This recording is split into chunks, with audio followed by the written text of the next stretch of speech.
What are some steps you'd recommend a worker does to kind of leverage their past work and get more jobs and hence more cash in hand? It gets much easier. The more jobs you do, the easier and easier it gets, because the first one is the most difficult because you have the least ratings. And there's techniques that you can do when you're new to kind of get around that. But as you're building it up, your ratings are automatically just building up with you. So the good thing about that is it just happens automatically. But a couple things that I recommend is, one, the mistake that some people make is they win, especially at the beginning, they win a job or two, and they get so focused on doing the job, they're not thinking about the next one. So they don't bother to bid.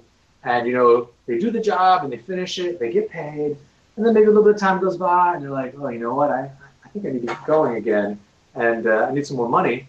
And at this point now they have to go through the whole process again. They got to start bidding. It takes time for people to decide they want to pick them, and so there's a long delay.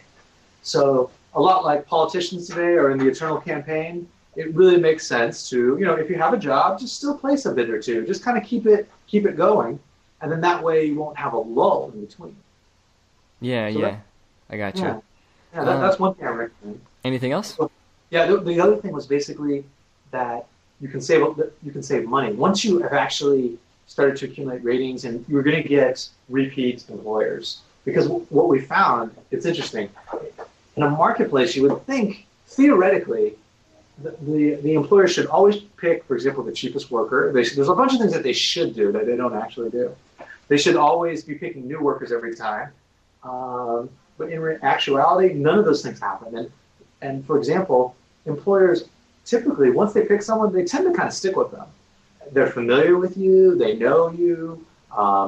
If you're doing a good job for them, why take the risk of going out into the wide world and picking someone who may or may not do as good a job with you as you are?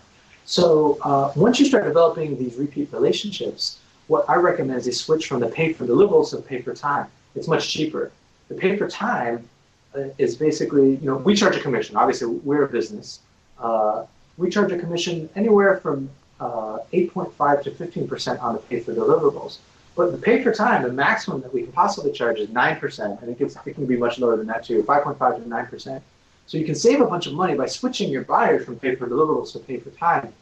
It just requires them to trust you a little bit more, because the pay for time, like I said, basically all you do is you just log in, you say, hey, I'm logged in, I'm logged out. There's no guarantee to the employer that you're going to deliver what you said you were going to deliver. So it takes a little bit more trust. But it's perfect. Someone that already knows that you're going to do a good job is completely willing to do that for you. And in exchange, they get more flexibility, because the hourly, the pay for time, is a much more flexible way for them to work too as well. So kind of what I'm seeing as a hypothetical is two people finish working, they rate each other, they notice that, oh cool, these ratings are both high for one another. Then the employee could potentially contact the employer and say, hey, if you need more work done like this, I'm happy to go on to the hourly. I'll take a lower rate for it, but I'm just interested in doing more work.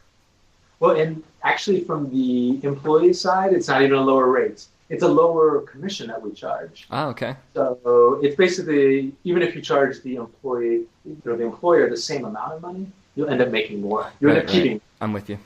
Yes. But yeah, exactly. That's exactly how it works.